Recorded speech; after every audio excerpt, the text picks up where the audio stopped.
Inna alhamdulillah, indeed all praises for Allah. Nahmaduhu, we praise Him. Wa nasta'inuhu, and we ask His help. Wa nastaghfiruhu, and we seek His forgiveness. Wa na'udhu billahi min shururi anfusina, and we seek the protection of Allah from the evil of our own souls. Wa min sayyiati a'malina, and from the bad consequences of the wrong things that we do. Man yahdihillahi fala mudilla lah, whomsoever Allah guides, no one can misguide him. وَمَن يُضْلِلْ فَلَا هَادِيَ لَهُ, and whoever He leads astray, no one can thereafter guide him. وَأَشْهَدُ أَن لَا إِلَهَ إِلَّا اللَّهُ وَحْدَهُ لَا شَرِيكَ لَهُ, and I bear witness that there is no deity worthy of worship except for Allah, the one with no partners. وَأَشْهَدُ أَنَّ مُحَمَّدًا عَبْدُهُ وَرَسُولُهُ, and I bear witness that Muhammad sallallahu alayhi wa sallam is His slave and His messenger. Allahumma salli ala Muhammad wa ala ali Muhammad. كما صليت على إبراهيم وعلى آل إبراهيم إنك حميد مجيد. يقول الله سبحانه وتعالى يا أيها الذين آمنوا اتقوا الله حق تقاته ولا تموتن إلا وأنتم مسلمون. O you who believe, fear Allah in the way that He's deserving of being feared, and do not die except in a state of submission to Him, except in the state of Islam. If you could imagine what it would be like for so many generations if you wanted to start your own farm, just a simple farm, not one of these huge plantations. You think about the steps involved. You would have to plan out what crop it is that you would want to raise, and then you would have to find the land and acquire the tools, and then assuming you don't have some abundant source of water, you'd have to make sure you have at least enough water to get started out. And then you would start to do the work. You would clear the land and till the soil, plant the seeds, etc. And then at some point, especially after you've used up that amount of water that you've secured in the beginning, it becomes a place, especially for the believer, where you realize that you have no control over what happens next. And you realize at that point that it is entirely up to Allah subhanahu wa ta'ala. After you've done your part, it is entirely up to Him what the result is. And as a result, the believer puts his trust in Allah subhanahu wa ta'ala, as He's instructed us to do. In Surah Al-Imran, إِن يَنْصُرْكُمُ اللَّهُ فَلَا غَالِبَ لَكُمْ وَإِن يَخْذُلْكُمْ فَمَنْ ذَا الَّذِي يَنْصُرُكُمْ مِنْ بَعْدِهِ وَعَلَى اللَّهِ فَلْيَتَوَكَّلِ الْمُؤْمِنُونَ. If Allah should aid you, no one can overcome you. But if He should forsake you, who is there that can aid you after Him? And upon Allah let the believers put their trust.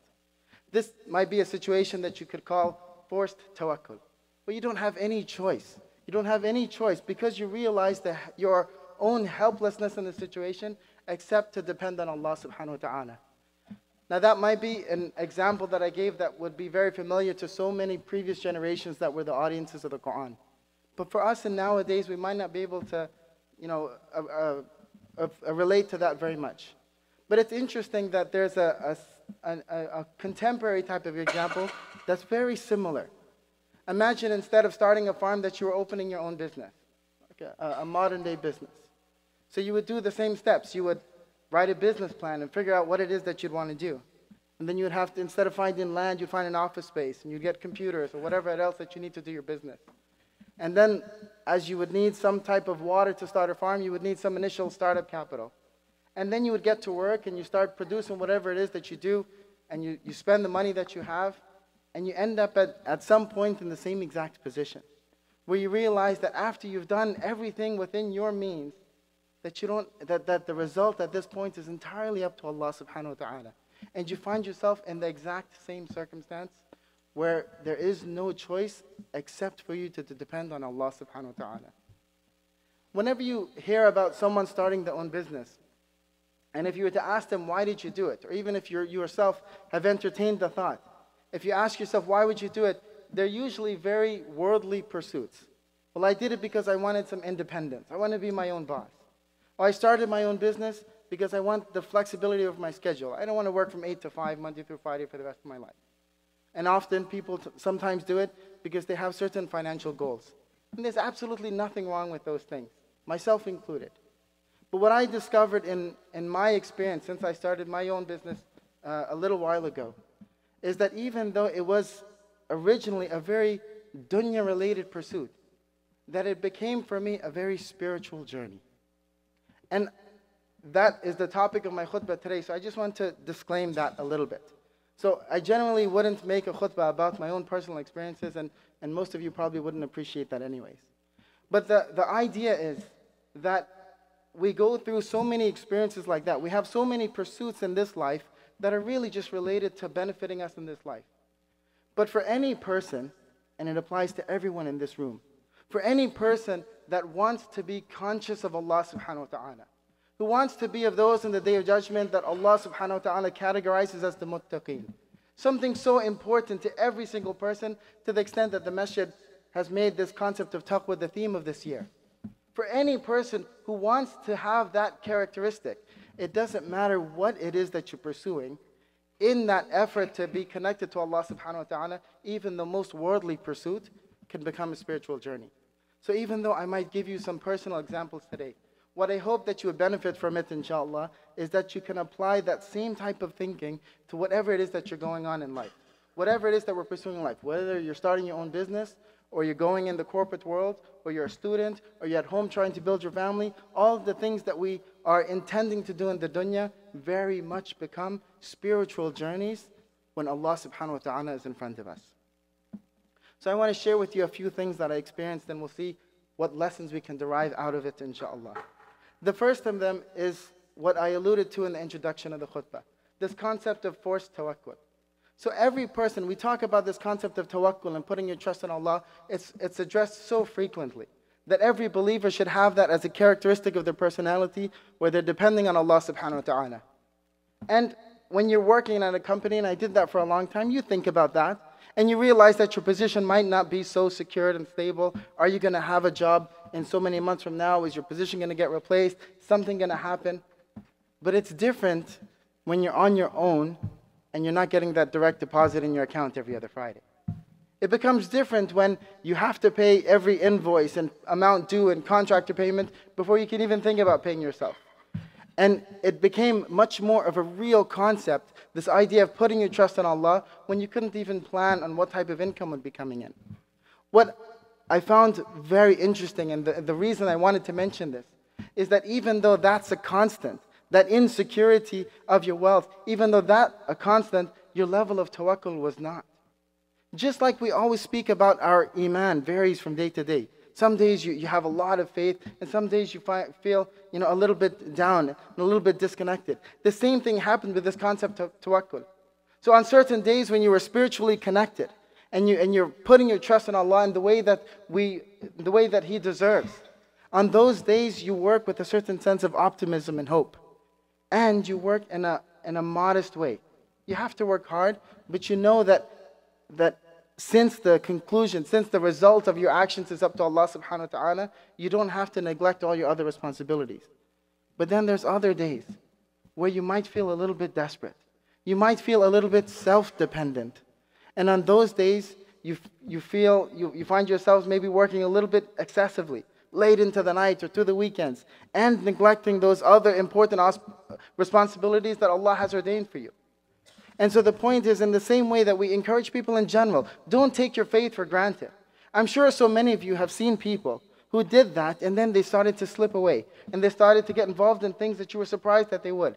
I would encourage you to do the same thing. Don't take your trust in Allah, your tawakkul, for granted. Even though you might feel like, of course I depend on Allah. Everybody says that by default.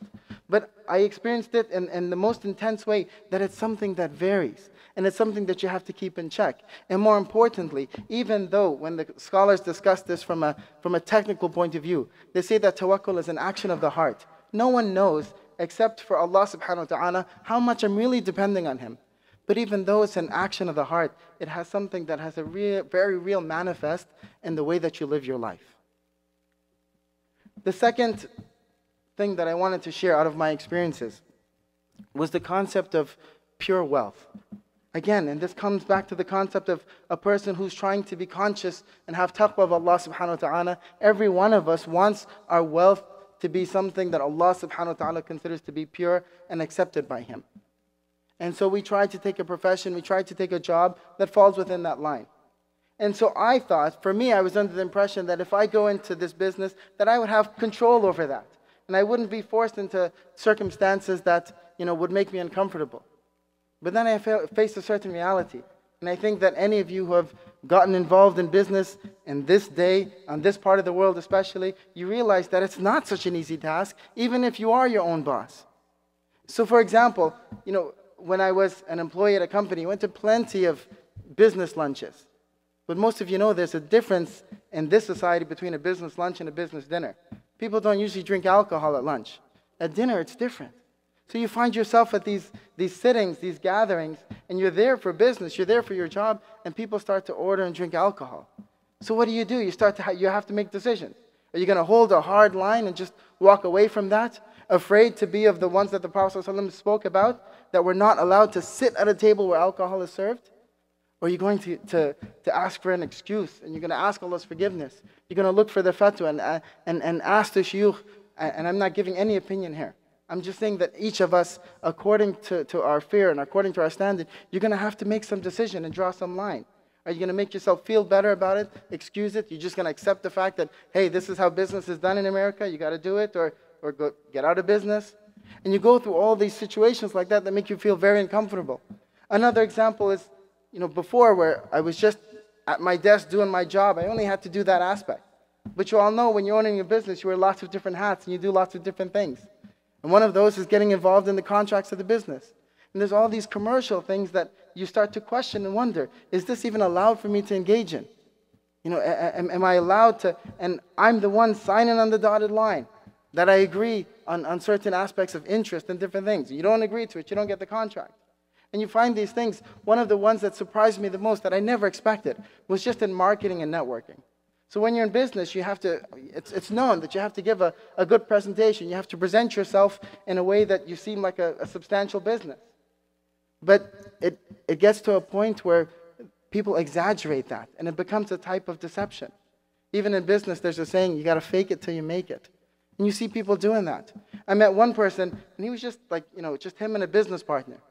But he started to try to advertise that he had 10 or 12 people in his business. How'd you come up with that?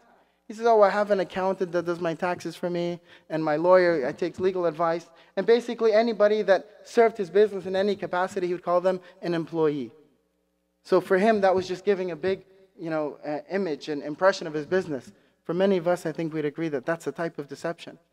And so you find all of these things that, as a circumstance, and again, it's especially because of where we live and when we live, the thing's much more difficult to keep control of our affairs and to feel confident that our wealth is pure. In response to this, I wanted to share with you a verse that has 2 points that I really wanted to highlight. In Surah Al-Taghabun, Allah subhanahu wa ta'ala says, فَاتَّقُوا اللَّهَ مَا اسْتَطَعْتُمْ وَاسْمَعُوا وَأَطِيعُوا وَأَنْفِقُوا خَيْرٌ لِأَنفُسِكُمْ وَمَنْ يُوقَ شُحَّ نَفْسِهِ فَأُولَٰئِكَ هُمُ الْمُفْلِحُونَ. So keep your duty to Allah. Have taqwa of Allah as much as you can. Mastata'atum, as much as you're able to. Listen and obey and spend in charity, that is better for you. And whoever is saved from his own greed, then they are the ones who are successful. So the 2 points that I wanted to highlight was what's mentioned in the beginning of the verse. We hear so many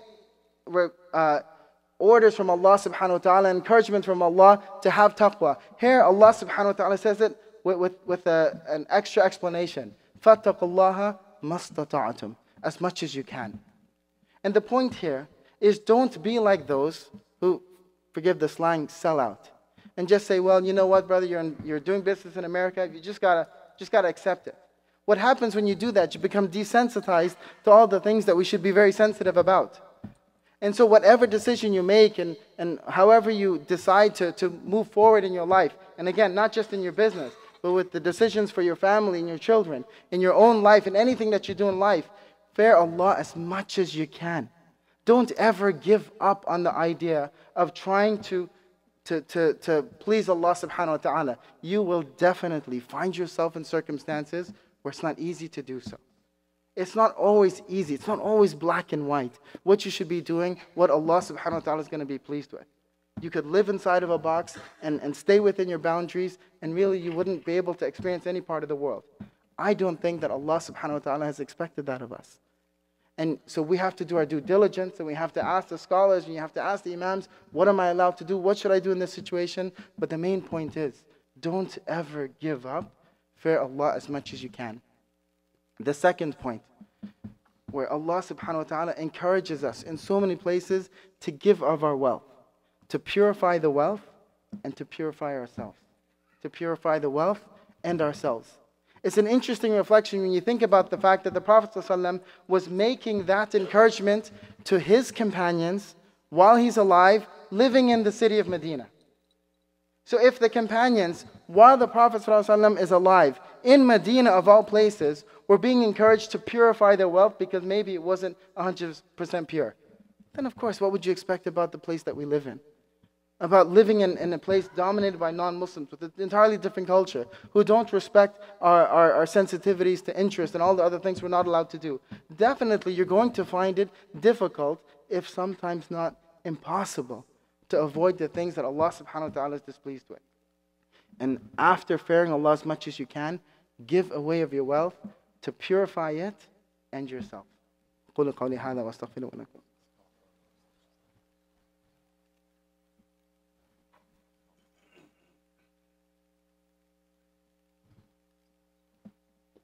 الحمد لله والصلاة والسلام على رسول الله أشهد أن لا إله إلا الله وحده لا شريك له أشهد أن محمدا عبده ورسوله أما بعد. For those of you who came late, the topic of my khutbah today specifically could have been titled The Spiritual Journey of Entrepreneurship. But what I would like you to see it as is under the bigger topic of the role of taqwa in our life. And how even in worldly pursuits, even in things just related to this life, if you're trying to be conscious of Allah subhanahu wa ta'ala, everything becomes a spiritual journey. The last point that I would like to discuss today is the concept of success. Success. And we're referring to specifically in this life. And there's two parts of this. And in context of my experience, it's on a day-to-day experience. Is this business successful? Is this working? And then the long-term vision of success, is it going to work or not? As for the first one, every day you think about, you try to measure, is what am I doing here? Is this activity that I'm doing, is it successful? And I mentioned some of the motivations that people often go into their own business for. But the reality is once you get into business, it all becomes about dollar signs. And there's all these pressures and all the influences around you and everybody that you interact with, they will judge you or try to encourage you to judge your business by how much money are you making? What's your backlog like? How many customers do you have? How many employees do you have? And it's difficult to not be influenced by that. And so maybe you're not making the same financial gains that you would have hoped to, but does that necessarily mean that you failed? And it took a lot of reflection, and it still takes a lot of reflection for me sometimes, to measure up things that are not as tangible as specific currency amounts. I'll give you a couple of examples. I was able to take an office very close to the masjid. So when I was previously employed, you got to be at the office from 8 to 5 minus a lunch break. But now, just because of that little bit of flexibility and the proximity of my office, I've been able, in so many cases, to pray Dhuhr and Asr in the masjid. So tell me, what value does that have? I have no idea what that's going to count for me on the Day of Judgment. But it's something that counts. And so if you're going to try to measure success, you need to look more than just at the financial ledger. And you need to think about what else you're benefiting from. Another example is that I adjusted my schedule so that I could be home with my kids when they're doing their homework. Sounds like a simple thing, right? But you see the difference in their performance in school. And again, you have to measure that. That's something I wasn't able to do before, that I'm able to now because of this different circumstance. What value does that have? Another example, and this one's even a little bit more personal. A couple of months ago, my wife's grandfather passed away. And so all the family went. Like you would do. A death in the family, everybody travels. But 2 or 3 days, most people had to go back to work. But because of my situation, I was in the position where I could tell my wife, I said, you know what? I have my computer, I can work remotely, you can stay as long as necessary until you feel comfortable. I can't imagine how much value that has. Tell me how much that's worth. The point is, now look at the rest of your life. You might find things in your life, specific objectives that you're not making. But don't let the external world define for you your measurements of success. Just because you're not making as much money as the guy next door, or just because you haven't achieved a certain position yet in your company, just because your kids aren't going to a certain school, or they haven't become doctors, what are your measurements of success? More importantly, what are Allah subhanahu wa ta'ala's measurements of success for you? It's a very difficult challenge. It sounds like a simple point, but we always talk about children and teens having peer pressure. Adults have it just the same. In the business world, you deal with people, you tell them, yeah, I have my own business. And they start to ask these questions, and you might feel a little embarrassed that you've only grown this much, you're only making this much money, and you might start to convince yourself that you're not so successful. But remember, Allah subhanahu wa ta'ala is the one that we'll ultimately return to. And the real currency is the deeds that remain. As for the second part of this success, the bigger picture, ultimate success. Everyone knows that, and you think about this all the time. Will this business ultimately work? Will I be able to keep the doors open? Am I going to close out business? You see all the time, businesses don't work. And does that mean, if it doesn't, if I'm not able to sustain in this business, does that mean I failed? Does that mean, and that's a scary thought when you think about what you sacrificed in terms of time and money. Does that mean that you invested all of that and you wasted it and you failed? But the believer knows that it's hard to remember sometimes that the ultimate fate of everything is in the hands of Allah subhanahu wa ta'ala. Allah subhanahu wa ta'ala, He says to us, مَا أَصَابَ مِن مُصِيبَةٍ إِلَّا بِإِذْنِ اللَّهِ وَمَنْ يُؤْمِن بِاللَّهِ يَهْدِ قَلْبَهُ وَاللَّهُ بِكُلِّ شَيْءٍ عَلِيمٌ. No disaster strikes except by the permission of Allah. And whoever believes in Allah, He will guide his heart. And Allah is knowing of all things. And so you have to constantly remind yourself of those things. You know, it's interesting that even in the secular world, the very successful businessmen, if they have a failed venture, they don't consider that a failure. They consider that an education in business, perhaps. Something along those lines. And the only time they'll say that you failed is when you gave up. Is it any different for us? As Muslims in front of Allah subhanahu wa ta'ala, understanding that the fate of everything is in the hands of Allah. I might do the same thing as the next guy. We might operate our business in the same exact way, but he might achieve a certain level of success different than me. Does that mean that I failed? Certainly not. And again, the same thing applies. The only time we really fail is when we give up on Allah subhanahu wa ta'ala. So whether it applies to this life or to the next in terms of our deeds, perseverance equals success, always. Never giving up. Being patient upon whatever life decides to throw at you, that always equals success. I'll end the khutbah by just mentioning a few ayat that I hope will tie all of this together. In Surah Al-Baqarah, Allah subhanahu wa ta'ala, He says to us, وَلَنَبْلُوَنَّكُمْ بِشَيْءٍ مِّنَ الْخَوْفِ وَالْجُوعِ وَنَقْصٍ مِّنَ الْأَمْوَالِ وَالْأَنفُسِ وَالثَّمَرَاتِ وَبَشِّرِ الصَّابِرِينَ الَّذِينَ إِذَا أَصَابَتْهُمْ مصيبة قالوا إنا لله وإنا إليه راجعون أولئك عليهم صلوات من ربهم ورحمة وأولئك هم المهتدون. And we will surely test you with something of fear and hunger and loss of wealth and lives and fruits, but give glad tidings to those who are patient. When disaster strikes them, they say, indeed we belong to Allah, and indeed it is to Him that we will return. Those are the ones upon whom are the blessings from their Lord and mercy, and it is they who are rightly guided. And I ask Allah subhanahu wa ta'ala to make us of those who are rightly guided, and to make us of those who never give up on Him, to make us of those who are always conscious of Allah subhanahu wa ta'ala, always striving to have taqwa of Allah subhanahu wa ta'ala, and to give us success in this life and the next. ربنا آتنا في الدنيا حسنة وفي الآخرة حسنة وقنا عذاب النار. سبحان الله وبحمدك أشهد أن لا إله إلا أنت نستغفرك ونتوب إليك وأقيم الصلاة.